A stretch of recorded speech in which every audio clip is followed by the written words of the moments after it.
મિત્રો આપણે ચેપ્ટર 3 વિદ્યુત રસાયણના લેક્ચર નંબર 12 માં આપણા પેમ્ફલેટના 41 સુધીના પ્રશ્નો પૂરા કર્યા હતા।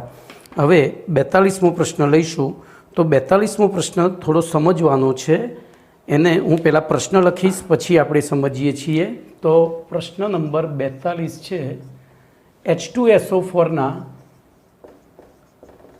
મંદ અને સાંદ્ર જલીય દ્રાવણોના વિદ્યુત વિભાજન દરમિયાન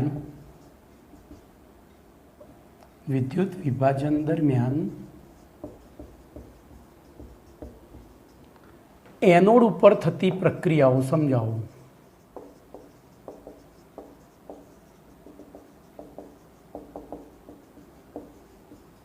એનોડ ઉપર થતી પ્રક્રિયાઓ સમજાવો, બરાબર। હવે કારણ આપીને સમજાવવાની છે, તો હું પેમ્ફલેટના જ પ્રમાણે લખું ને, કારણ આપી સમજાવો। જોજો, આપણે ઓલરેડી મંદ અને સાંદ્ર એટલે કે દ્રાવણની સાંદ્રતાની અસર ભણી ગયા છીએ। અહીંયા સાંદ્રતા બદલાય ત્યારે નિપજ બદલાય છે, પણ એવું કેમ થાય છે એ આપણે કારણ આપીને સમજાવવાનું છે। તો એના માટે હું એક આકૃતિ દોરીશ। બોલો, આકૃતિની અંદર આપણે બે જ વસ્તુ લઈશું। પહેલો પ્રયોગમાં લઈશું મંદ H2SO4નું જદ્રા, અને બીજા પ્રયોગમાં લઈશું સાંદ્ર H2SO4નું જદ્રા, બરાબર। અહીંયા ધ્રુવો તરીકે એનોડ, કેથોડ, બરાબર, ધન ધ્રુવ, ઋણ ધ્રુવ। હવે જોજો, આ દ્રાવણમાં પેદા શું થશે? તો બંને જલીય દ્રાવણ છે, એટલે પહેલું તો H2SO4માંથી H+, SO4-2, આ બાજુ પાણીમાંથી H+, OH-। જોજો, અહીંયા કોમ્પિટિશન ક્યાં છે? તો એનોડ ઉપર જ છે। કેથોડ ઉપર તો બે હાઇડ્રોજન છે, એટલે ગમે તે જાય કોઈ ફરક પડશે નહીં। તો આપણે વિચારવાનું છે અહીંયા। હવે એમાં આપણે પહેલું મંદ માટે વિચારીએ, તો મંદ દ્રાવણમાં H2SO4ના મંદ દ્રાવણમાં જોઈએ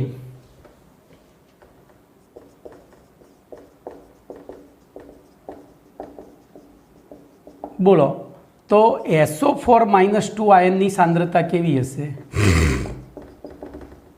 નીચી હોય છે, બરોબર। અને તેથી નર્નસ્ટ સમીકરણ અનુસાર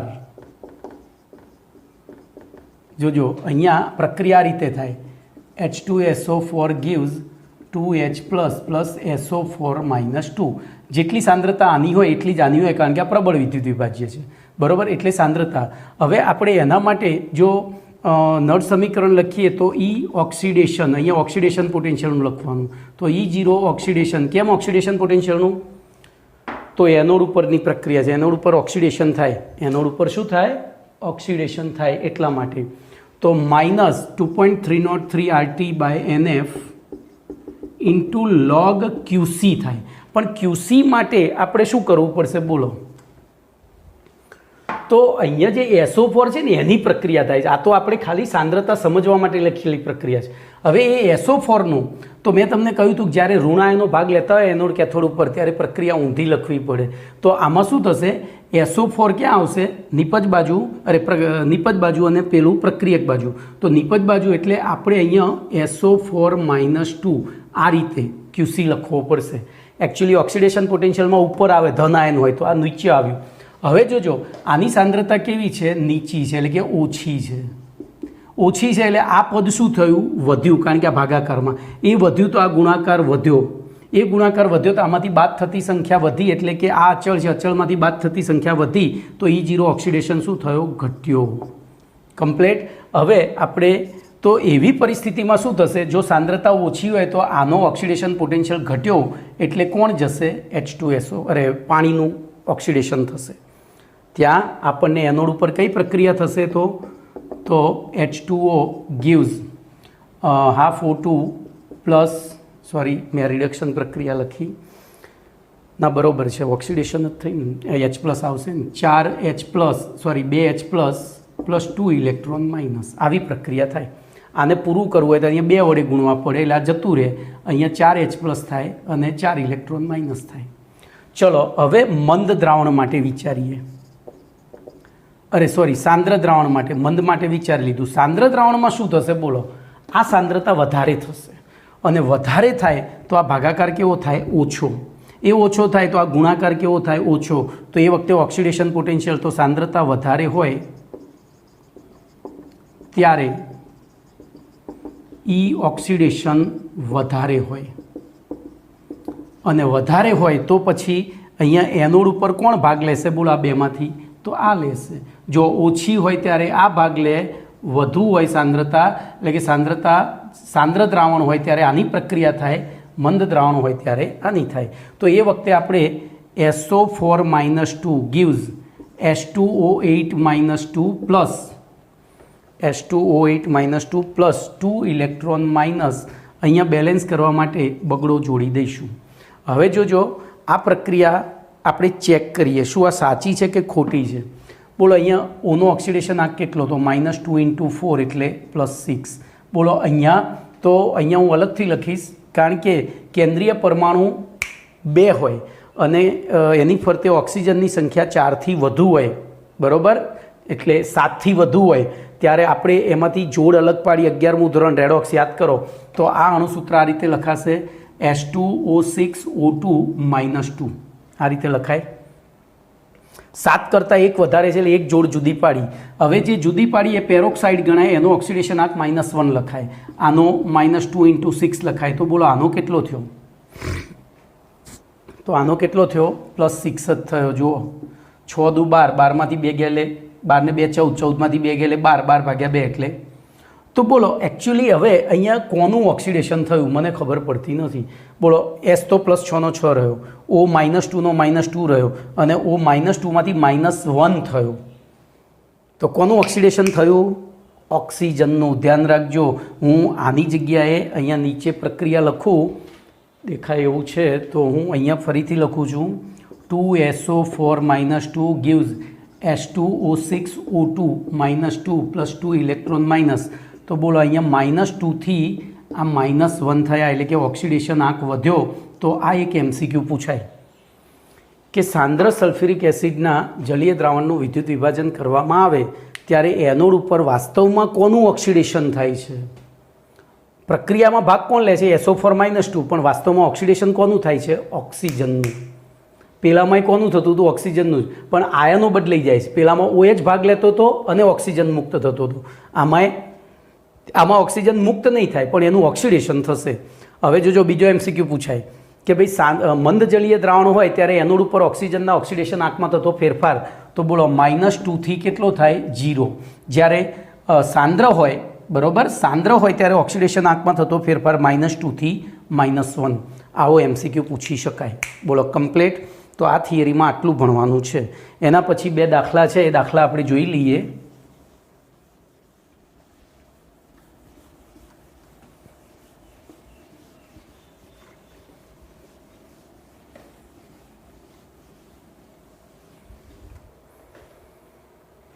તો એ દાખલામાં આપણે જોઈશું, પહેલું છે ધાતુના એક તારમાંથી N14, ધાતુના એક તારમાંથી T બરાબર 2 કલાક, બરાબર, અને I બરાબર 0.5 એમ્પિયર વિદ્યુત પ્રવાહ પસાર કરવામાં આવે તો કેટલા ઇલેક્ટ્રોન પસાર થશે? એટલે કે પસાર થતા ઇલેક્ટ્રોનની સંખ્યા કેટલી? એમ પસાર થતા ઇલેક્ટ્રોનની સંખ્યા બરાબર કેટલા? આવો પ્રશ્ન છે. તો જોજો, જ્યાં આપણને Q અને I અને T આવતું અથવા Q અને T આવતું હોય તો એક જ સૂત્ર છે આ પાઠમાં, Q બરાબર I × T કુલમની વ્યાખ્યા અનુસાર. તો બોલો I શેમાં લેવાનો? તો 0.5 એમ્પિયર, અને T સેકન્ડમાં લેવાનો. તો આને સેકન્ડમાં ફેરવીએ તો 2 × 3600 સેકન્ડ થયા. તો અહીંયા 2 × 3600 સેકન્ડ લખી દઉં. જોજો હવે 0.5 × 2 એટલે 1 એટલે 3600, અને એમ્પિયર × સેકન્ડ એટલે કુલમ થાય. તો બોલો આપણો પહેલો જવાબ આવ્યો આટલા કુલમ, બરાબર. આને હું ANS1 કહીશ. હવે આપણને ખબર છે કે 1.6 × 10⁻⁹ કુલમ હોય તો બોલો ઇલેક્ટ્રોનની સંખ્યા બરાબર 1, કારણ કે 1 ઇલેક્ટ્રોનનો વીજભાર આટલો છે હોય ત્યારે. એમ એક ઇલેક્ટ્રોનનો વીજભાર 1.6 × 10⁻⁻19 કુલમ છે. જો આગળ જે ચિહ્ન છે ને માઇનસ, એ તો એ ઋણ વીજભારનું છે, એનાથી આપણે બહુ ટેન્શન નહીં. તો બોલો 3600 કુલંબે કેટલા? તો આપણે સીધું 3600 ગુણ્યા 1 ભાગ્યા 1.6 × 10⁻⁻19 કરું તો અહીંયા બોલો ભાગાકાર કરીશું એટલે શું થશે? પહેલી તો 3600 ને દોઢ વડે ભાગીએ એટલે કેટલા થઈ જાય? લગભગ 2250 જેવા થાય છે. હું કેલ્સી ચલાવી જ દઉં. 3600 ભાગ્યા 1.6, 3600 ભાગ્યા 1.6 એટલે 2250 થયા, ગુણ્યા આ 10ની ઘાત ઉપર જતી રહી આટલા ઇલેક્ટ્રોન. હવે હું પોઈન્ટમાં આમ ફેરવું તો અહીંયા ખસેડું તો અહીંયા 3 ઘાત વધે, તો 2.25 ગુણ્યા 10ની 3 એટલે 22 ઘાત ઇલેક્ટ્રોન થાય આન્સર. બરાબર. ચલો એના પછી બીજો દાખલો છે નાનો.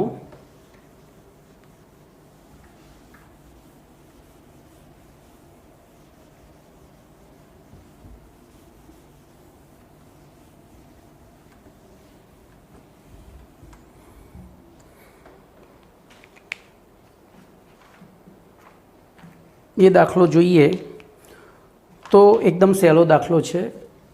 Cr2O7-2 plus 14H plus 6 electron minus gives 2Cr + 3 plus 7H2O.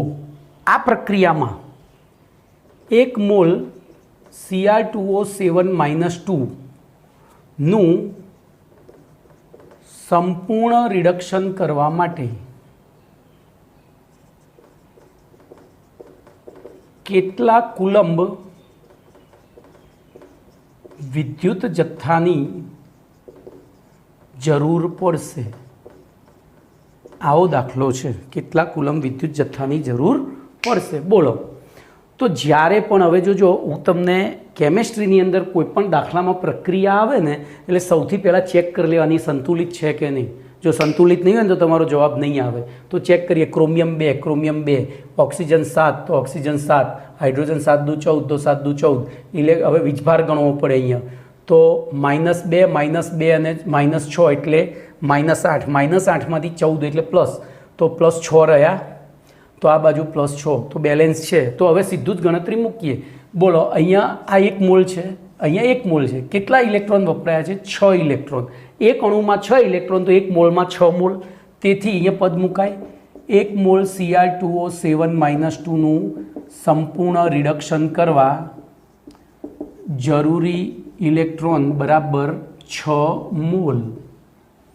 આપણે તો વિદ્યુત જથ્થો જોઈએ છે, તેથી 6 મોલ ઇલેક્ટ્રોનનો વિદ્યુત ભાર અથવા તો વીજભાર બરાબર તો 6 ગુણ્યા ફેરાડે અચળાંક, અને તેથી 6 ગુણ્યા 96500.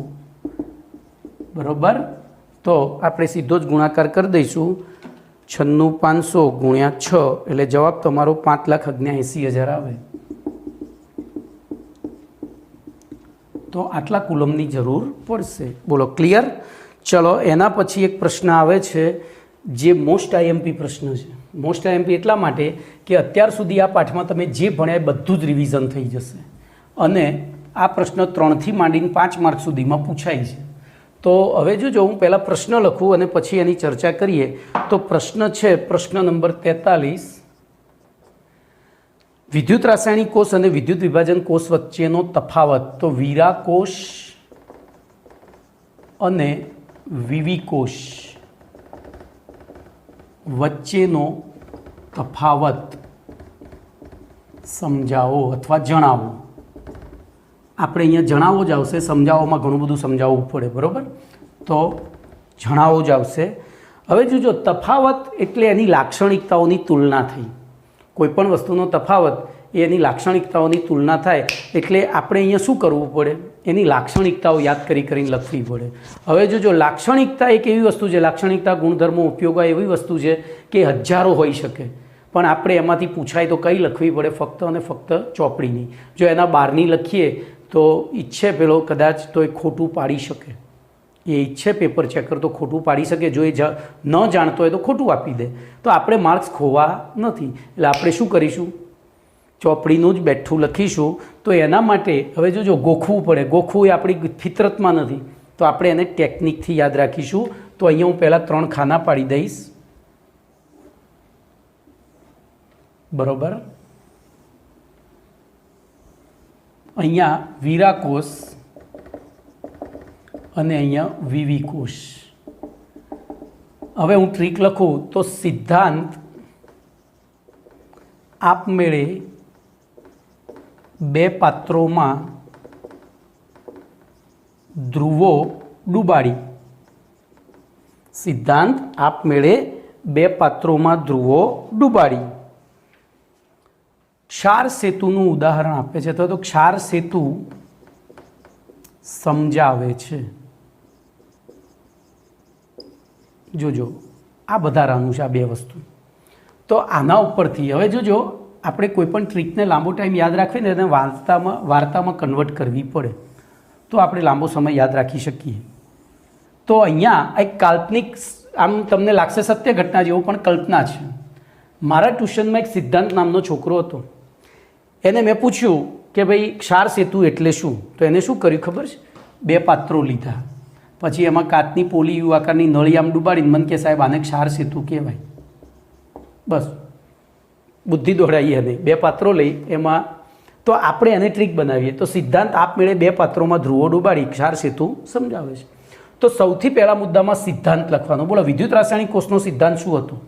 તો એમાં રાસાયણિક ઉર્જાનું વિદ્યુત ઉર્જામાં રૂપાંતરણ થાય છે. શેમાં?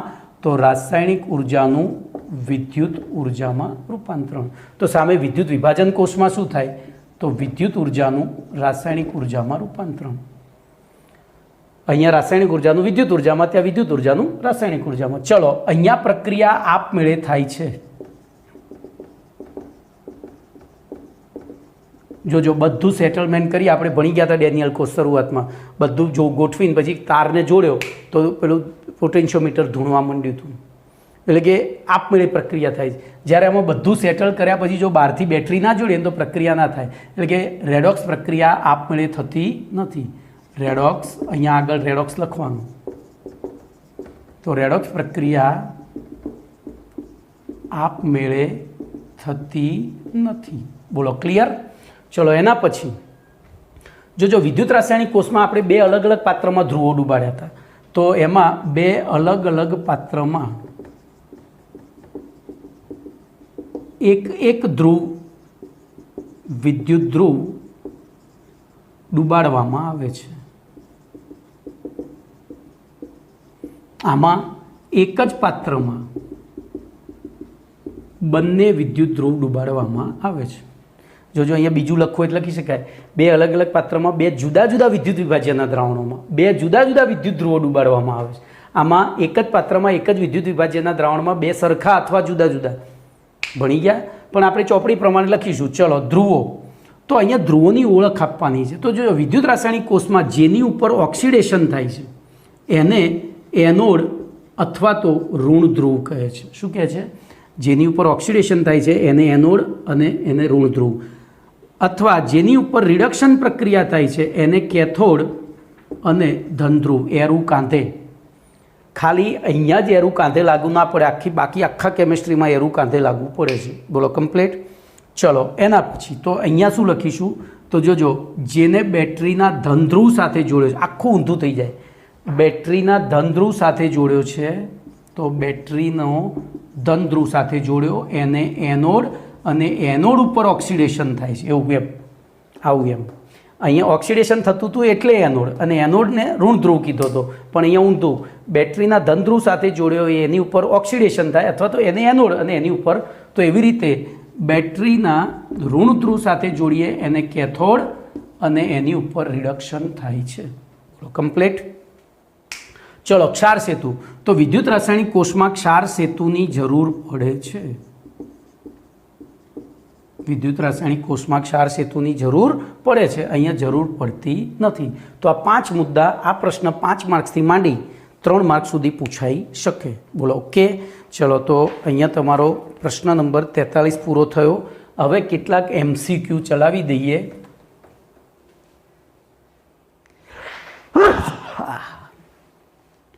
કેટલાક MCQ લઈ લઉં છું. MCQ એટલે મેં SQ સ્વરૂપે લખેલા છે, પણ આપણે એ 2-3 MCQ SQ સમજીશું ને એટલે બીજા એવા પૂછાય તો આપણને આવડી જાય, એટલે મેં આર્ટિકલ બનાવેલો છે. ચલો અહીંયા તમને પહેલો પ્રશ્ન નંબર 87 S87માં પૂછ્યું છે કે ક્રાયોલાઇટમાં પિગલિત, હજુ જો હું પ્રશ્ન આખો નહીં લખું, સીધો જવાબ જ સમજાવીશ. ક્રાયોલાઇટમાં પિગલિત Al2O3નું, તો અહીંયા આપણે એક પાત્રમાં બોલો ક્રાયોલાઇટ એટલે Na3AlF6 અને એની અંદર Al2O3નું મિશ્રણ, પણ કેવું? પિગલિત એટલે કે પીગાળેલું. બરોબર. કાર્બનના ધ્રુવો વાપરીને અહીંયા એનોડ કેથોડ, કાર્બન કાર્બન, બોલો વિદ્યુત વિભાજન કરવામાં આવે ત્યારે એનોડ કેથોડ ઉપર કઈ નિપજો પ્રાપ્ત થશે? તો આપણે હવે વિચારીશું. બોલો આમાં પિગલિત છે એટલે આના સિવાયના બીજા કોઈ આયનો હશે નહીં, તો આયનોમાં આ ઋણ ધ્રુવ છે, આ ધન ધ્રુવ છે, એટલે આપણે ધનને આ બાજુ ઋણને આ બાજુ દર્શાવીશું.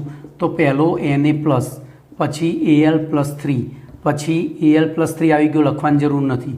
અહીંયા F- અને O-2. બોલો આ રીતે આયનો થશે. હવે વિચારીએ, બોલો આ બેમાંથી એનોડ ઉપર કોણ જાય? તો આપણે જાણીએ છીએ કે એનોડ ઉપર કોણ જાય? જેનો ઓક્સિડેશન પોટેન્શિયલ વધારે હોય. ઓક્સિડેશન પોટેન્શિયલ એટલે ઇલેક્ટ્રોન ઘુમાવવાની વૃત્તિ. ઇલેક્ટ્રોન ઘુમાવવાની એટલે અહીંયા જે વધારાના છે એ. બોલો એ પ્રમાણે જોવા જઈએ તો ઓક્સિડેશન પોટેન્શિયલ કોનો વધારે હોવો જોઈએ? કાયદેસર ઓક્સિજનનો, કારણ કે આની વિદ્યુત ઋણતા વધારે છે. આની વિદ્યુત ઋણતા. પણ આ કેમેસ્ટ્રી જગતના બે ગુંડા છે, મહાન ગુંડા. આને મેં નામ આપ્યું છે મુન્નાભાઈ MBBS અને આને નામ આપ્યું છે સર્કિટ. અને બે એકબીજાને એક સરખી વૃત્તિવાળા છે, એટલે બે સાથે ઓક્સિડેશન અનુભવશે. આ એક અપવાદ યાદ રાખજો, બે સાથે. તો જો અહીંયા એનોડ ઉપર બે પ્રક્રિયા થશે. F- gives half F2 plus electron minus. ફરીથી એના જ એનો O-2 gives half O2 plus 2 electron minus. ટૂંકમાં એનોડ ઉપર O2 અને F2 બે પેદા થશે. પણ પાછું શું થાય? જો અહીંયા પિગલિત છે, પિગલિત એટલે ખૂબ જ ઊંચા તાપમાને આ પીગળે. એની તાપમાન લગભગ 4321 કેલ્વિન છે, 4321. અને આટલા ઊંચા તાપમાને ઉત્પન્ન થતો આ ઓક્સિજન, એ ઓક્સિજન એનોડનો જે કાર્બન છે, એનોડ જે કાર્બનનો બનેલો છે એની સાથે ઓક્સિજન સંયોજઈ CO2 બનાવે. એટલે ત્રીજો વાયુ શું પેદા થશે? CO2. લોકો આ ભૂલી જાય છે લોકો. તો બોલો એનોડ ઉપર કયા 3 વાયુઓ પેદા થશે? F2, O2 અને CO2. ચલો કેથોડ ઉપર આ બેમાંથી કોણ જશે? તો જેનો રિડક્શન પોટેન્શિયલ વધારે હોય. બોલો આમાંથી કોનો રિડક્શન પોટેન્શિયલ વધારે છે? કોનો રિડક્શન પોટેન્શિયલ વધારે? તો લે-પ-ક-શા. સોડિયમનો ઓક્સિડેશન પોટેન્શિયલ વધારે, તો એલ્યુમિનિયમનો રિડક્શન. તો અહીંયા એલ્યુમિનિયમ જશે, અહીંયા બે જશે. બોલો ક્લિયર? ચલો એના પછી બીજો SQ આવો ને આવો જ છે, S88. ભાઈ આ SQ નથી, આ બધા આર્ટિકલ છે, અને આર્ટિકલને સમજશો ને તો જ MCQ આવડશે, એ તમને કહી દઉં. આ બધા પૂછાઈ ગયેલા છે. ચલો એવી રીતે નિર્જળ HFમાં ફરીથી આકૃતિ દોરી કાઢવાની. બોલો નિર્જળ HF પ્લસ KHF2. બરોબર. હવે જો નિર્જળ લખ્યું છે એનો મતલબ આપણે પિગલિત જ થયા, કારણ કે પાણી ઉમેર્યા વગર છે, અથવા તો દ્રાવણ થયું, પણ ટૂંકમાં પાણી નથી. તો બોલો અહીંયા આપણે કોઈ પણ જે ધ્રુવો વાપરે એનાથી મતલબ નથી. આ એનોડ એટલે કે ઋણ ધ્રુવ અને કેથોડ એટલે કે ધન ધ્રુવ. બરોબર. સોરી મેં ભૂલ કરી. શું ભૂલ કરી? પેલી લખી નાખી વિદ્યુત વિભાજનની. તો એનોડ એટલે ધન ધ્રુવ, કેથોડ એટલે ઋણ ધ્રુવ. એનોડ ઉપર ઓક્સિડેશન થાય. બોલો હવે અહીંયાથી કયા આયનો છૂટા પડશે? તો પહેલો H+. બોલો H+ આ બાજુ ગોઠવાય, F- આ બાજુ ગોઠવાય, K+ આ બાજુ ગોઠવાય. H+ આવી ગયો છે એટલે લખવાની જરૂર નથી, F આવી ગયો એટલે લખવાની જરૂર નથી. હવે મને કહો ચલો, તો એનોડ ઉપર અહીંયા કોઈ કોમ્પિટિશન છે નહીં, તો એનોડ ઉપર કોણ જશે? F2. તો એનોડ ઉપર થતી પ્રક્રિયા અહીંયા શું થશે? F- gives half F2 plus electron minus. ચલો કેથોડ ઉપર આ બેમાંથી કોણ જાય? તો જેનો રિડક્શન પોટેન્શિયલ વધારે હોય તે. બોલો કોનો રિડક્શન પોટેન્શિયલ વધારે છે? તો લે-પ-ક-શા. પોટેશિયમ પહેલો જ આવી જાય, તો એનો રિડક્શન પોટેન્શિયલ કેવો છે? ઓછો. કેમ? તો આપણી ટ્રીક શેની ટ્રીક છે? ઓક્સિડેશન પોટેન્શિયલની. એટલે લે-પ એટલે પોટેશિયમ, તો પોટેશિયમનો ઓક્સિડેશન પોટેન્શિયલ વધારે છે. ઓક્સિડેશન પોટેન્શિયલ વધારે હોય તો એનો મતલબ શું ઓછું છે? રિડક્શન. તો આનો રિડક્શન પોટેન્શિયલ ઓછો છે, તો અહીંયા કેથોડ ઉપર શું થશે? બોલો તો H+ પ્લસ અહીંથી ગુમાવેલો ઇલેક્ટ્રોન gives half H2. ટૂંકમાં અહીંયા એનોડ ઉપર F2 અને કેથોડ ઉપર H2 પ્રાપ્ત થશે. તો અહીંયા તમારો વિદ્યુત રાસાયણિક કોષ એ પતી ગયો અને વિદ્યુત વિભાજન પતી ગયું. હવે આ પાઠનું ત્રીજું સેક્શન આવ્યું વિદ્યુત કોષ. જોજો, વિદ્યુત કોષ એ વિદ્યુત રાસાયણિક કોષ જ છે. તો વિદ્યુત રાસાયણિક કોષને આપણે બીજું નામ શા માટે આપ્યું? વિદ્યુત કોષ નામ શા માટે આપ્યું? વચ્ચેથી રાસાયણિક શબ્દ કેમ કાઢી નાખ્યો? તો બધા જ વિદ્યુત રાસાયણિક કોષ છે ને આપણા ઉપયોગ માટે યોગ્ય કાર્યક્ષમ હોતા નથી. જેમ કે ડેનિયલ કોષ, તો ડેનિયલ કોષને આપણે ક્યાંય વાપરવો હોય, દાખલા તરીકે આપણા મોબાઈલમાં જ બેટરી તરીકે વાપરવો તો વાપરી શકાય. બે લિક્વિડ છે તો લિક્વિડ હલે ઢળી જાય, વળી એનો પોટેન્શિયલ 1.10 વોલ્ટ જ છે, બરાબર? એ બધું દાખલામાં આવશે. તો આપણે અહીંયા જો વિદ્યુત કોષ કોને કહેવાય એની વ્યાખ્યાની વાત કરીશું. તો એક અથવા એકથી વધુ વિદ્યુત રાસાયણિક કોષને એક અથવા એકથી વધુ વિદ્યુત રાસાયણિક કોષોને શ્રેણીમાં જોડી બનાવેલા અને રેડોક્સ પ્રક્રિયાની રાસાયણિક ઉર્જાનું વિદ્યુત ઉર્જામાં રૂપાંતરણ કરતા ઉપકરણને, ફરીથી બે કે તેથી વધુ વિદ્યુત રાસાયણિક કોષોને શ્રેણીમાં જોડીને, અને એ વિદ્યુત રાસાયણિક કોષોમાં થતી જે રેડોક્સ પ્રક્રિયા છે એ રેડોક્સ પ્રક્રિયામાં હંમેશા રાસાયણિક ઉર્જા ભાગ લે. એ રાસાયણિક ઉર્જાનું શેમાં રૂપાંતરણ કરે છે? વિદ્યુત ઉર્જામાં. તો ફરીથી બે કે તેથી વધુ વિદ્યુત રાસાયણિક કોષોને શ્રેણીમાં જોડી તેમાં થતી રેડોક્સ પ્રક્રિયા દ્વારા રાસાયણિક ઉર્જાનું વિદ્યુત ઉર્જામાં રૂપાંતરણ કરતા ઉપકરણને શું કહે છે? વિદ્યુત કોષ. હવે સામાન્ય વ્યવહારમાં ઉપયોગમાં લેવાતા વિદ્યુત કોષની સામાન્ય લાક્ષણિકતાઓ બોલો. આપણે સામાન્ય વ્યવહારમાં વિદ્યુત કોષ તરીકે કયા કોષ વાપરીએ છીએ? તો સૂકો કોષ વાપરીએ છીએ. પછી આપણા મોબાઈલની અંદર નિકલ કેડમિયમ અથવા તો લિથિયમ આયન બેટરી હોય છે. પછી આપણી ગાડી હોય કે ટુ વ્હીલર હોય એની અંદર લેડ સંગ્રાહક કોષ હોય છે. તો એ બધાના એ જ કેમ વાપરીએ છીએ? એટલે એની દૈનિક વ્યવહારમાં જરૂરી લાક્ષણિકતાઓ શું છે એવી, તો આપણે એની ચર્ચા કરીએ. તો સૌથી પહેલી લાક્ષણિકતા, આવા કોષ એટલે કે વિદ્યુત કોષ વજનમાં હલકા હોવા જોઈએ અને કદ નાનું હોવું જોઈએ. જોજો, વજનમાં હલકા હોય થર્મોકોલની જેમ, પણ 2 કિલો દળ થતું હોય, 2 કિલો દળ થતું તો આખી રિક્ષા ભરી જાય. તો રિક્ષામાં બેટરી મૂકવી કે પેસેન્જર બેસાડવા? ખબર પડી? એટલે પહેલું દળ ઓછું હોવું જોઈએ અને કદ નાનું હોવું જોઈએ. બીજું, એમને સરળતાથી એક સ્થાનથી બીજા સ્થાને હેરફેર કરી શકાતા હોવા જોઈએ, બરાબર? અને ચોથી અને મહત્ત્વની લાક્ષણિકતા, આખી પ્રક્રિયા દરમિયાન એક સતત વિદ્યુત પ્રવાહ આપવા જોઈએ. આમ શું થાય, ઘણી પ્રક્રિયાઓમાં શરૂઆતમાં ઊંચો પોટેન્શિયલ હોય પણ સમયની સાથે પોટેન્શિયલ ઘટતો જાય અને વિદ્યુત રાસાયણિક કોષ, બધા વિદ્યુત રાસાયણિક કોષમાં એવું થતું હોય. પણ આપણે એમાંથી એવા જ વિદ્યુત રાસાયણિક કોષને વિદ્યુત કોષ તરીકે વાપરીએ છીએ કે જેમાં લગભગ સમગ્ર પ્રક્રિયા દરમિયાન શું થાય, પ્રક્રિયા એક સમાન વિદ્યુત પ્રવાહ આપે. તો 4 લાક્ષણિકતાઓ ફરીથી બોલો. દળ ઓછું, કદ નાનું, સરળતાથી હેરફેર કરી શકાય, અને ચોથું બોલો. તો ચોથું, સમગ્ર પ્રક્રિયા દરમિયાન એક સતત વિદ્યુત દબાણ પેદા કરતો હોવો જોઈએ. હવે એના પછી 44મો એક એસક્યુ એટલે 2 માર્ક્સનો પ્રશ્ન છે, વિદ્યુત કોષના પ્રકાર ઉદાહરણ આપી સમજાવો. વિદ્યુત કોષના પ્રકાર ઉદાહરણ આપી સમજાવો. તો એમાં આપણે વિદ્યુત કોષના પ્રકાર જોજો, એકદમ સહેલું છે. 2 પ્રકાર છે. પહેલો, હવે પ્રકાર શેના આધારે પાડ્યા છે પહેલું તો એ જાણવું પડે ને. તો કાર્ય પદ્ધતિના આધારે. શેના આધારે? કાર્ય પદ્ધતિના આધારે. કયા 2 પ્રકાર છે? તો પ્રાથમિક કોષ અને બીજો છે દ્વિતીયક કોષ. હવે પ્રાથમિક કોષ એટલે શું? તો જે કોષને એકવાર કાર્ય કરતો બંધ થઈ જાય, એટલે જેમ કે આપણી ઘડિયાળની અંદર જે આપણે સેલ નાખીએ છીએ, વર્ષે 2 વર્ષે કામ કરતો બંધ થઈ જાય તો આપણે શું કરીએ છીએ? કાઢીને ફેંકી દઈએ, નવો નાખી દઈએ છીએ. એનો મતલબ કે કાર્ય કરતો બંધ થઈ જાય પછી તેને ફરીથી કાર્યરત કરી શકાતો નથી. ફરીથી કાર્યરત કરવા માટેની સિસ્ટમ છે, એમાં ઊંધી દિશામાં પ્રવાહ દાખલ કરવાનો, અને જો એ કાર્યરત થાય તો ફરીથી કાર્યરત કરી શકાતો નથી. બોલો, એવા કોષને કેવો કોષ કહેવાય? પ્રાથમિક. પણ આપણા મોબાઈલની બેટરી જુઓ, આપણા મોબાઈલની બેટરી રોજ રાત્રે ઉતરી જાય છે, રોજ સાંજે ઉતરી જાય. આપણે સવારે ઉઠીને શું કરીએ, નાવા બેસીએ એટલે પૂંછડું લગાવીને ચાલુ કરી દીધો, બિચારો બૂમો પાડ્યા કરે. તો એ રોજ સવારે આપણે એને જીવતો કરીએ છીએ. તો મોબાઈલની બેટરીએ એટલે કે ટૂંકમાં એક વખત કાર્ય કરતો બંધ થઈ જાય અને ફરીથી જો કાર્યરત ન કરી શકાય, એને પુનઃજીવિત ન કરી શકાય તો પ્રાથમિક, અને પુનઃજીવિત કરી શકાય તો દ્વિતીયક. હવે પ્રાથમિકના ઉદાહરણમાં સૂકો કોષ, પછી મર્ક્યુરી કોષ. મર્ક્યુરી કોષ એટલે આપણી રિસ્ટ વોચમાં અથવા કેલ્ક્યુલેટરમાં જે કોષ આવે. સૂકો કોષ એટલે મોટી દિવાલ, ઘડિયાળ અથવા તો આપણા રિમોટ કે એમાં જે આવે છે. દ્વિતીય કોષની વ્યાખ્યા નથી લખતો, એનું ઉદાહરણ લઈશ લેડ સંગ્રાહક કોષ. લેડ સંગ્રાહક કોષ એટલે કે આપણી ગાડી અથવા તો બાઇકમાં જે વપરાય છે. પછી nickel cadmium cell. Nickel cadmium cell આપણે ક્યાં વાપરીએ છીએ? આપણી શું કહેવાય, પાવર બેંકની અંદર હોય. પછી લિથિયમ આયન LiFe જે મોબાઈલમાં વપરાય છે. પછી બીજી ઘણી બધી છે, પણ આપણે અહીંયા 2-4 ઉદાહરણ ભણવાના છે. બરાબર. તો આ તમારો 44મો પ્રશ્ન પૂરો થયો. હવે હું વાત કરીશ 45મા પ્રશ્નની.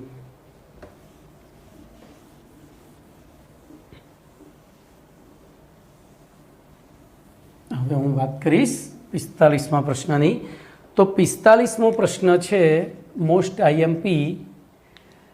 આમાંથી 1 માર્ક્સથી માંડીને 4 માર્ક સુધીનું પૂછાય. આટલું યાદ રાખજો. 1 થી 5 માર્ક સુધીનું પૂછાય અને પૂછાય જ. તો સૌથી પહેલા પ્રશ્ન છે સૂકા કોષની રચના, કાર્ય પદ્ધતિ, લાક્ષણિકતાઓ અને ઉપયોગો જણાવો. અથવા આ જ પ્રશ્ન શોર્ટમાં પૂછાય, સૂકા કોષ વિશે ટૂંક નોંધ લખો. સૂકા કોષ વિશે તો આ જ બધું કરવાનું છે. હવે જો સૂકા કોષની કાર્ય પેલી રચના સમજીએ તો રચના એકદમ આકૃતિ ઉપરથી સમજવાની છે. ધ્યાન રાખજો, એક યુ આકારનું એક નળાકાર પાત્ર, એક છેડેથી બંધ એવું નળાકાર પાત્ર, એટલે નળાકાર પાત્ર એક છેડેથી બંધ છે. બોલો, ઝીંકનું બનેલું નળાકાર પાત્ર લઈએ છીએ. શેનું બનેલું? ઝીંકનું. એની બરાબર મધ્યમાં નીચે સ્પર્શે નહીં એ રીતે એક કાર્બનનો સળિયો, નીચે સ્પર્શે નહીં એ રીતે કાર્બનનો સળિયો રાખવામાં આવે છે. એ કાર્બનના સળિયાની આજુબાજુ જો અહીંયા ખબર પડે એટલે હું એક ડોટેડ લાઈન દોરીશ. આ વાદળી છે આ બધું. એની અંદર MnO2 અને કાર્બનનો મિશ્રિત ભૂકો પાવડર ભરવામાં આવે છે. અને એની બહાર પછી જો જોઈએ MnO2 અને કાર્બનના મિશ્રિત ભૂકાની બહાર તો NH4Cl અને ZnCl2ની મિશ્રિત લુગદી ભરવામાં આવે છે. બરાબર. તો આટલું જ કરવાનું છે. બરાબર. અને પછી એક ખાસ પ્રકારના મીણ વડે કાર્બનનો સળિયો સહેજ બહાર રહે એ રીતે સીલ કરી દેવામાં આવે અને કાર્બનના સળિયાને સ્ટીલની કેપ પહેરાવી દેવામાં આવે છે. બોલો, આ રચનાને શું કહે છે? શું કહે છે? સૂકો કોષ. તો ફરીથી આપણે રચના આમાંથી જોઈને જ બોલીએ. બોલો, એક ઝીંકના નળાકાર પાત્રમાં બરાબર મધ્યમાં કાર્બનનો સળિયો નીચે સ્પર્શે નહીં તે રીતે ઊભો રાખી તેની આજુબાજુ શું ભરવામાં આવે છે? MnO2 અને કાર્બનનો મિશ્રિત પાવડર. એ MnO2 અને કાર્બનના મિશ્રિત પાવડરની આજુબાજુ જો અહીંયા પણ તો NH4Cl અને ઝીંકની લુગદી ભરવામાં આવે છે. અને પછી એક ખાસ પ્રકારના મીણ વડે, જ્યાં લાખ આપણે કહીએ, મીણ વડે કાર્બનનો સળિયો સહેજ બહાર રહે તે રીતે ઉપરના ભાગથી સીલ કરી દેવામાં આવે છે. આ રચનાને સૂકો કોષ કહે છે. ચલો, સૂકા કોષની કાર્ય પદ્ધતિ. તો બોલો, પહેલી રચના પતી ગઈ. હવે વાત કરીશું કાર્ય પદ્ધતિની. તો કાર્ય પદ્ધતિ આકૃતિમાંથી જ છે. બોલો, અહીંયા કાર્બનનો સળિયો ધનધ્રુવ એટલે અહીંયા કેથોડ.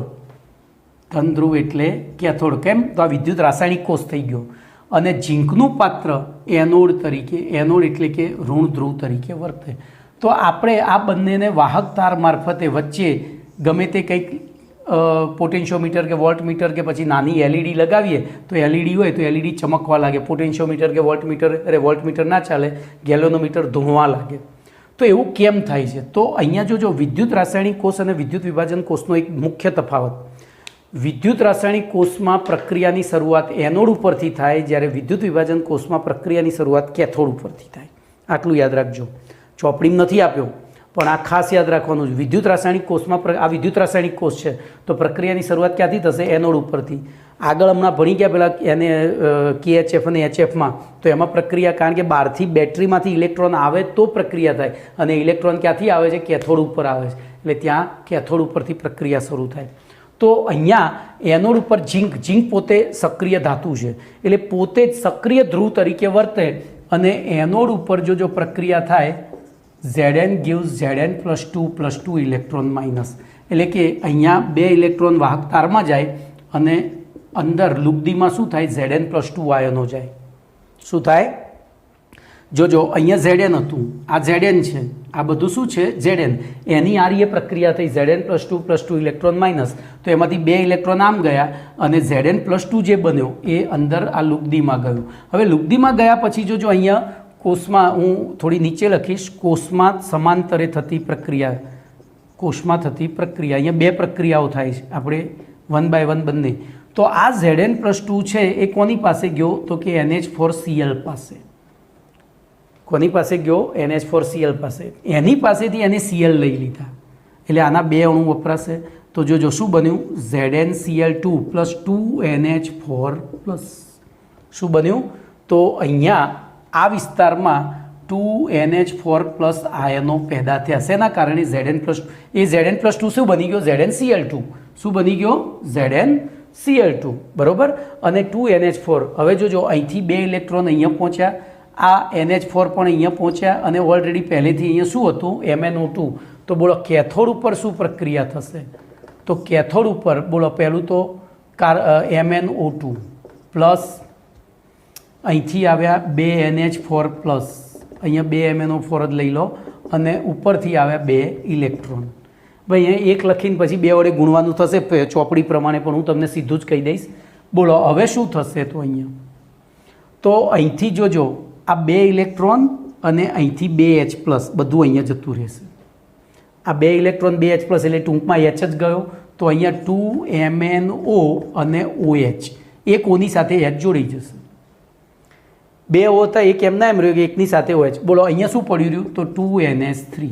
શું પડ્યું રહ્યું? 2NH3. તો અહીંયા પેદા થયા 2NH3. કમ્પ્લીટ. તો હવે આ બેનો સરવાળો કરીએ તો આપણને સેલ રિએક્શન મળે. બોલો Zn + 2MnO2 + 2NH4 બરાબર? ખ્યાલ આવ્યો? gives તો 2MnOOH વત્તા 2NH3 + Zn+2. તો આ સેલ રિએક્શન આ કોષમાં થતી. હવે જોજો કોષમાં આ પ્રક્રિયામાં 2 વસ્તુ પેદા થઈ, આ 2 પેદા થયા, તો એ પાછા બીજી પ્રક્રિયા જોજો. તો NH3 અહીંયા આની જગ્યાએ 4 NH3 વત્તા Zn+2 એ જોડાઈને શું બનાવશે? હવે જોજો એમોનિયા વાયુ સ્વરૂપે પેદા થાય છે, એટલે એ આની સાથે જોડાઈ ZnNH3 +2 આવું એક સંકીર્ણ આયન. તો જોજો અહીંયા એનોડ કેથોડ ઉપર થતી પ્રક્રિયા, કોષ સેલ રિએક્શન એટલે કે કોષ પ્રક્રિયા, અને કોષમાં સમાંતરે થતી પ્રક્રિયાઓ, તો આ 2 લખવી પડે. અને આનું નામ થાય ટેટ્રાએમાઇન ઝિંક 2 આયન. બરાબર? તો આ થઈ એની કાર્યપદ્ધતિ. હવે વાત કરીશું લાક્ષણિકતાની. તો લાક્ષણિકતાઓ મેં કહ્યું એમ ગોખવી પડે. લાક્ષણિકતા ગુણધર્મોના ઉપયોગોને યાદ રાખ્યા સિવાય બીજો કોઈ છૂટકો નથી, અને સમજાય નહીં, અને ગોખવી પડે. ગોખવી ના પડે તો આપણે એને પ્રેક્ટિસમાં લેવી પડે. તો અહીંયા સૌથી પહેલું બોલો, સૂકા કોષનો પોટેન્શિયલ. તમે બજારમાંથી ઘડિયાળનો સેલ ઘણી વખત લાવ્યા છે, એનો વોલ્ટ કેટલો જોયો? તો 1.5 વોલ્ટ. તો સૂકા કોષનો પોટેન્શિયલ 1.5 વોલ્ટ હોય. બીજું, સૂકા કોષમાં કેથોડ ઉપર જોજો, કેથોડ ઉપર અહીંયા શું થાય છે? તો અહીંયા Mnનો ઓક્સિડેશન આંક કેટલો હતો? +4. એમાંથી કેટલો થઈ ગયો? +3 થઈ ગયો. જુઓ તો +4નું +3માં રૂપાંતરણ થાય છે આ પ્રક્રિયા દરમિયાન. +4નું Mn+4નું +3માં, પણ ઉલટી દિશામાંથી અહીંથી ઊંધો પ્રવાહ દાખલ કરીને આપણે એ +3નું +4માં ઓક્સિડેશન કરી શકતા નથી. તેથી સૂકો કોષ ફરીથી રિચાર્જ થતો નથી, એટલે કે સૂકો કોષ દ્વિતીયક પ્રકારનો કોષ છે. બરાબર? ચલો ત્રીજી લાક્ષણિકતા છે, સૂકો કોષ વાસ્તવમાં સૂકો કોષ નથી. બોલો કેમ? તો અહીંયા ભીની લુગદી ભરી છે. લુગદી એટલે આપણે બાંધેલો લોટ અર્ધઘન પ્રવાહી કહેવાય. એ લુગદી તમે ઉત્તરાયણ ઉપર દોરી પીવડાવવા જતા હશો ને તો પેલા આમ ઘસે ને એને લુગદી કહેવાય. દોરી રાખીને વચ્ચેથી ભીનું આમ ચીકણું ગુંદર જેવું પ્રવાહી કાચ હોય એને આમ દોરીથી ઘસે એ લુગદી કહેવાય. તો અર્ધઘન પ્રવાહી. ચલો પછી એટલે કે વાસ્તવમાં સૂકો કોષ નથી. પછી એની ચોથી લાક્ષણિકતા છે કે સૂકા કોષમાં આ જે મેંગેનીઝયુક્ત નિપજ મળી છે, આ મેંગેનીઝયુક્ત નિપજ મળી છે એ નિપજનો પ્રમાણનો આધાર સૂકા કોષના બે વપરાશ, એક તો સતત વપરાશ અને બીજું બે વપરાશ વચ્ચેના સમયગાળા ઉપર આધાર રાખે છે. આ એમસીક્યુ પૂછાઈ ગયેલો છે. ફરીથી, કેથોડ ઉપર મળતી મેંગેનીઝયુક્ત નિપજનું પ્રમાણ શેના ઉપર આધાર રાખે? તો સૂકા કોષના સતત વપરાશ અને બે સતત વપરાશ વચ્ચેના સમયગાળા ઉપર આધાર રાખે છે.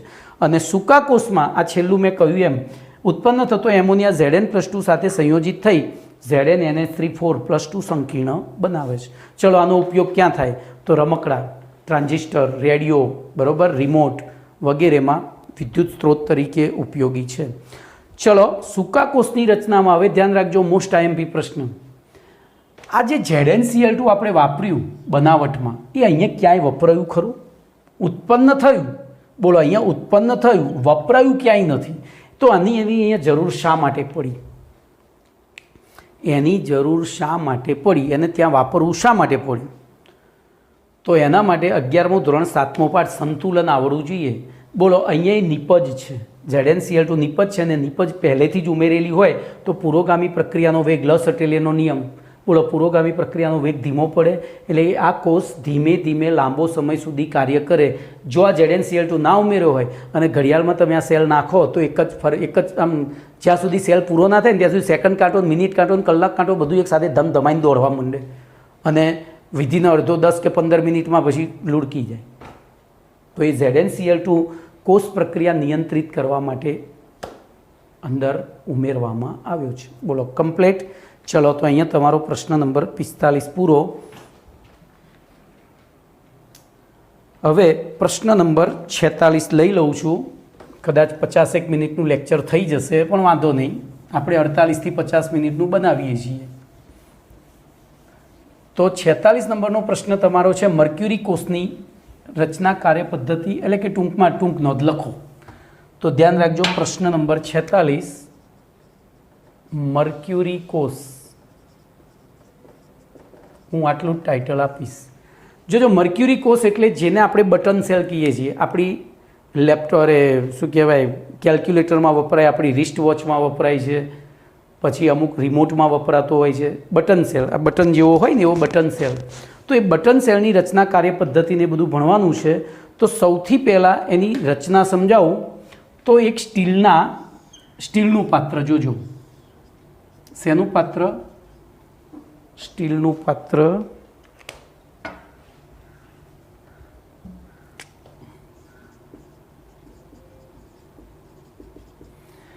એક સ્ટીલના પાત્રમાં, બરાબર, નાના બટન આકારના પાત્રમાં નીચે તળિયે HgO અને કાર્બનનો મિશ્રિત ભૂકો ભરવામાં આવે છે. HgO અને કાર્બનનો મિશ્રિત મર્ક્યુરી ઓક્સાઇડ. પછી એની ઉપર એક છિદ્રાળુ કાગળનું પડ લગાવવામાં આવે એટલે બધું ભેગું ના થઈ જાય. છિદ્રાળુ કાગળનું પડ ભેગું ના થાય માટે. અને એની ઉપર પછી ZnO અને KOHની લુગદી ભરવામાં આવે, બરાબર. આ લુગદી એટલે ભીની. ફરી એકવાર પાછું બીજું પડ બનાવવામાં આવે અને સૌથી ઉપર ઝિંક મર્ક્યુરી એમાલ્ગમ ભરવામાં આવે છે. પછી જોજો એક બીજી કેપ આ રીતની. જોજો બે પાત્ર, આ કેપ અને પાત્ર એકબીજાને સ્પર્શે નહીં એટલે કેપ અને પાત્રની વચ્ચે ગાસ્કેટ એટલે રબરનું અવાહક પડ, તો ગાસ્કેટ રાખવામાં આવે છે અને આ રીતે કેપથી એને સીલ કરી દેવામાં આવે. તો બોલો રચના ફરીથી એકદમ સહેલી રચના છે. એક સ્ટીલના નાના નળાકાર બટન આકારના પાત્રમાં સૌથી નીચે મર્ક્યુરી ઓક્સાઇડ અને કાર્બનનો મિશ્રિત ભૂકો, એની ઉપર એક છિદ્રાળુ કાગળનું પડ રાખી સ્તર બનાવી, એની ઉપર ઝિંક ઓક્સાઇડ અને KOHની લુગદી, એની ઉપર ઝિંક અને મર્ક્યુરી એમાલ્ગમ અને પછી પાત્ર અને કેપ એકબીજાને સ્પર્શે નહીં તે રીતે વચ્ચે ગાસ્કેટનું પેકિંગ રાખી એને પેક કરવામાં આવે છે. આ રચનાને કહે છે હવે તમે વિચારો, મેં આકૃતિ જે દોરી ને એ વાસ્તવિક મર્ક્યુરી કોષ કરતાં કદાચ 1000 ગણી મોટી છે. અને મર્ક્યુરી કોષ કોણે બનાવ્યો હતો? તો મર્ક્યુરી કોષ બનાવ્યો હતો જાપાનવાળાએ સૌથી પહેલો. તો એટલી નાની જગ્યામાં આટલી બધી વસ્તુ એમને કેવી રીતે ગોઠવી હશે? આટલી બધી વસ્તુ કેવી રીતે ગોઠવી હશે વિચારો. ચલો હવે એની વાત આગળ કરીએ તો હવે એની કાર્ય પદ્ધતિ જોઈએ. તો જોજો અહીંયા સ્ટીલનું પાત્ર જે છે કેથોડ તરીકે વર્તે છે. આ કઈ રીતે વર્તે છે? કેથોડ. એટલે કેથોડ એટલે બોલો અહીંયા શું થશે? ધનધ્રુવ. અને આ સ્ટીલની કેપ એ એનોડ તરીકે વર્તે છે. એ સ્ટીલની કેપ. તો આપણે બંનેને વાહક તાર મારફતે ટમટમિયા વડે જોડીએ તો શું થશે? તો એવી પરિસ્થિતિમાં બોલો હવે તો વિચારીએ, પ્રક્રિયાની શરૂઆત ક્યાંથી થાય? આપણને ખબર છે ક્યાંથી થાય? એનોડથી. તો અહીંથી થાય, એનોડથી જ પ્રક્રિયા થાય. કારણ કે આ બધા કયા કોષ છે? વિદ્યુત રાસાયણિક કોષ છે. તો આપણે જોજો અહીંયા સૌથી પહેલાં શું થાય છે? આ KOHમાંથી OH ઉપર જાય છે. KOHમાંથી OH ઉપર જાય છે. તો એનોડ ઉપર ZnHg પ્લસ OH માઇનસ આયનો, 2 OH માઇનસ આયન ઉપર જાય.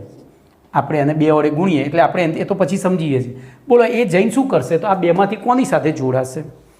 તો ઝીંકની સાથે જોડે ઝીંક ઓક્સાઇડ બનાવશે, ZnO. શું બનાવશે? અને 2H અને 1 O વધ્યો તો H2O અને 2 ઇલેક્ટ્રોન મુક્ત કરશે. જોજો અહીંથી 2 OH ઉપર ગયા, એમાં મર્ક્યુરીની ક્રિયાશીલતા ઓછી છે એટલે ઝીંક સાથે પ્રક્રિયા કરી ZnO, H2O અને 2 ઇલેક્ટ્રોન. બોલો કમ્પ્લીટ. હવે એ ઇલેક્ટ્રોન વહન પામીને ક્યાં આવ્યા? સ્ટીલના પાત્ર પાસે. 1 મિનિટ. એ ઇલેક્ટ્રોન વહન પામીને ક્યાં આવ્યા? સ્ટીલના પાત્ર પાસે. હવે જોજો ત્યાં આવ્યા એટલે શું થશે? એ સાથે આ જે પાણી બન્યું ને, અહીંયા જોજો આ વિસ્તારમાં પાણી બન્યું, એ પાણી નીચે ઉતરી ગયું છે. એ પાણી નીચે ઉતર્યું, અહીંયા HgO હતું, પાણી હતું ને 2 ઇલેક્ટ્રોન આવ્યા. બોલો કેથોડ ઉપર શું થશે? તો HgO વત્તા ઉપરથી આવ્યું પાણી વત્તા અહીંથી આવ્યા 2 ઇલેક્ટ્રોન માઇનસ. બોલો શું થશે? તો Hg છૂટો પડી જશે. આ O આની પાસે જતો રહે અને 2 ઇલેક્ટ્રોન અહીંયા. તો Hg લિક્વિડ અને 2 OH માઇનસ. બોલો એ 2 OH માઇનસ પાછા અહીંયા જતા રહે. એટલે આમ ચક્રીય પ્રક્રિયા ચાલ્યા કરશે અને એના કારણે આપણને લાંબો સમય સુધી વિદ્યુત પ્રવાહ મળ્યા કરે છે. એના કારણે આપણને લાંબો સમય. ચલો આની સેલ રિએક્શન લખીએ તો શું થશે? તો ZnHg. ભાઈ અહીંયા Hg છે ને કૌંસમાં લખવાનો. બોલો 2OH જતા રહ્યા, પછી H2O જતા રહ્યા, 2 ઇલેક્ટ્રોન જતા રહ્યા. તો અહીંયા બીજું રહ્યું HgO gives ZnO plus Hg liquid. તો આ થઈ ગઈ સેલ રિએક્શન. આ શું થઈ ગઈ? અહીંયા ZnO સોલિડ લખજો, આ સોલિડ લખજો, આ સોલિડ, આ એકલું લિક્વિડ. બરોબર. હવે આની લાક્ષણિકતા જોઈએ તો મર્ક્યુરી કોષનો પોટેન્શિયલ પણ 1.5 વોલ્ટ છે. એટલે જોજો એ સૂકા કોષની અવેજીમાં વપરાય છે. 1.35 છે, એમ 5 નથી, 1.35 છે. પછી મર્ક્યુરી કોષમાં સમગ્ર પ્રક્રિયા દરમિયાન બોલો કોઈ જ આયન ભાગ લેતો નથી. કારણ કે અહીંથી આયને શરૂઆત કરી પણ પાછો હતો એમને એમ આવી ગયો. એટલે કે આયને તો ભાગ લીધો જ નથી, ઉદ્દીપક તરીકે વર્ત્યો. અને આયનો ભાગ ના લેતા હોય તો પ્રક્રિયા કેવી થાય? ધીમી. એટલે આ કોષ લાંબો સમય સુધી કાર્ય કરી શકે છે. હવે આનો ઉપયોગ છે નીચા વિદ્યુત પોટેન્શિયલનો ઉપયોગ કરતા કાંડા ઘડિયાળ, રમકડા, રિમોટ, શ્રવણ યંત્ર બરાબર વગેરેમાં એનો ઉપયોગ કરવામાં આવે છે. ચલો અહીંયા પણ એક MCQ છે. બોલો અહીંયા ZnO ક્યાંય કામમાં ના આવ્યું. આપણે જે ભર્યું ZnO બન્યું ખરું, તો આ પહેલેથી શા માટે ભર્યું છે? તો પહેલાંના જેવું જ કોષ પ્રક્રિયાના વેગને નિયંત્રિત કરવા માટે. બોલો કમ્પ્લીટ. તો આટલે સુધી રાખીએ છીએ, બીજું નેક્સ્ટ ટાઈમ.